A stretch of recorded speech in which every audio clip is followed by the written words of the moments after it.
This portion of the news brought to you by McDonald's. McDonald's, I'm loving it. It was a trial that lasted just under a week. A man accused of the crime of incest involving his mother. Well, jurors handed down a verdict today, and it was a unanimous one. We get that story tonight from Pt2 Swain. It took the jury less than 2 hours to convict the man accused of incest. The prosecution was successful in convincing jurors that the man, who we cannot identify for legal reasons, had unlawful sexual intercourse with his mother on January 10, 2012. The man maintained in his defense that he had no knowledge of stripping his mother's clothes off, forcing himself on her, or having sexual intercourse with her. His attorney, Dorsey McPhee, argued that his client suffered from sexsomnia, a disorder referred to as sleep sex. In a summation to jurors, Justice Indra Charles reminded jurors that they were the sole judges of the facts and could decide what to accept or reject of the evidence led in the case. She reminded them that the presumption of innocence is a fundamental right of all criminal trials, noting that the burden of proof rested with the prosecution, who had to prove incest was committed, and that it was the defendant who was responsible. Justice Charles told them before they could convict, they must be sure of the guilt and be without a reasonable doubt. If they were unsure, she told jurors that they would have to acquit. The victim never took the stand, but her statement to police was read into evidence, revealing how her son committed sexual acts with her that lasted just under 6 hours. Jurors unanimously found the man guilty. When asked by Justice Charles if he had anything to say before sentence was handed down, he said only appeal. To that, his attorney requested a probation report be completed before sentence was passed. Now the convicted man has been remanded to Her Majesty's prison. He returns to court on August 8th at 10 a.m. for sentencing. Pt2 Swain, ZNS Network News. Prince Hepburn and his attorney Mario Ducille were in the Court of Appeal this morning. Hepburn is seeking to appeal his conviction and sentence. Last year, Justice Indra Charles sentenced the murder convict to 57 years in prison for hacking Nellie Brown Cox to death between April 6th and 7th, 2011. Ducille told ZNS News outside of the court that he had amended his grounds of appeal and will be presenting skeleton arguments. The case has been adjourned to September 18th. Well, on the bench this morning also was President Anita Allen, along with Justices Neville Adderley and Stanley John. Going now to a health conference that we're going to tell you that happened today. Health experts encouraging the public to adapt to a more healthy lifestyle by incorporating exercise and proper nutrition into their daily lives. That's some good news. Today, nutritionists and dietitians met in a conference where they looked at the alarming statistics of non-communicable diseases and the age group of those affected. Generation of children that's being born for the first time in known history is going to live shorter than their parents in the world. A harsh reality revealed by PAHO representative Dr. Jerry Eckerman, who told participants of the Candy Conference that they must now lead the charge in ensuring that the global epidemic of non-communicable diseases comes to an end. The burden of non-communicable diseases and obesity has doubled. So we are facing a real crisis, I would say. The non-communicable diseases have by way surpassed the infectious diseases, which is still a problem, but we know more or less how to deal with them. Well, I don't say that we don't know how to deal with the non-communicable diseases, but unfortunately, we're still not doing it.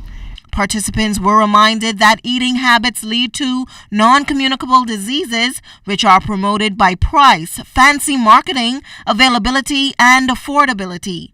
Dr. Eckerman gave suggestions to curb this. You need to be champions of exclusive breastfeeding. This determines if the child is going to be obese or not. We must fight against children having access to those snacks, to the sugar beverages. If not, we are losing our battle. Because yes, it tastes good. Meanwhile, Dr. Astrid Innes, who serves as the keynote speaker for the conference, told nutritionists and dietitians that they've never played a more important role in society than now. With the obesity epidemic and an increase in other chronic nutrition-related diseases, coupled with the rising cost of health care, the demand for nutritionists and dietitians has never been greater. We are poised to be leaders in providing health promotion strategies such as preventive care, health and wellness in clinical and community settings. Janae Noel Ferguson, ZNS Network News. Deputy Chief Medical Officer Dr. Delon Brennan confirming that no cases of the chikungunya virus have been detected here in the Bahamas, despite reports. He says a concerted effort is being undertaken to screen individuals entering the country. No, we've not had confirmed cases, but if you consider between December of 2013 and a week ago, the Caribbean has had approximately 170,000 cases of chikungunya.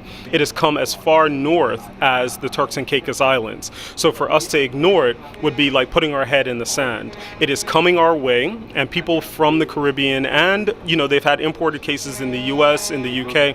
We know people travel. We know people will come to us. We have to protect ourselves. We've been partnering with our partners at environmental health, but also addressing at the customs and immigration points, at the ports of entry. We are trying to do as much of a 360 approach to this as possible so that we minimize the amount that's coming into the country. We also maximize our ability to protect ourselves as well, because we have to know that the same things we were asking of people when dengue was going around are the same things we're asking of people with chikungunya. Still ahead for us tonight, a Bahamian to receive a top honor at the Commonwealth Games in Scotland. You're watching The Bahamas Tonight. This portion of the news was brought to you by McDonald's. McDonald's, I'm loving it.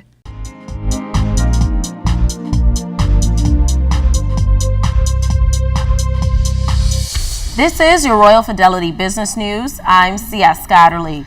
The Chartered Institute of Arbitrators will install its executives tomorrow during a luncheon at the Luciano's of Chicago restaurant.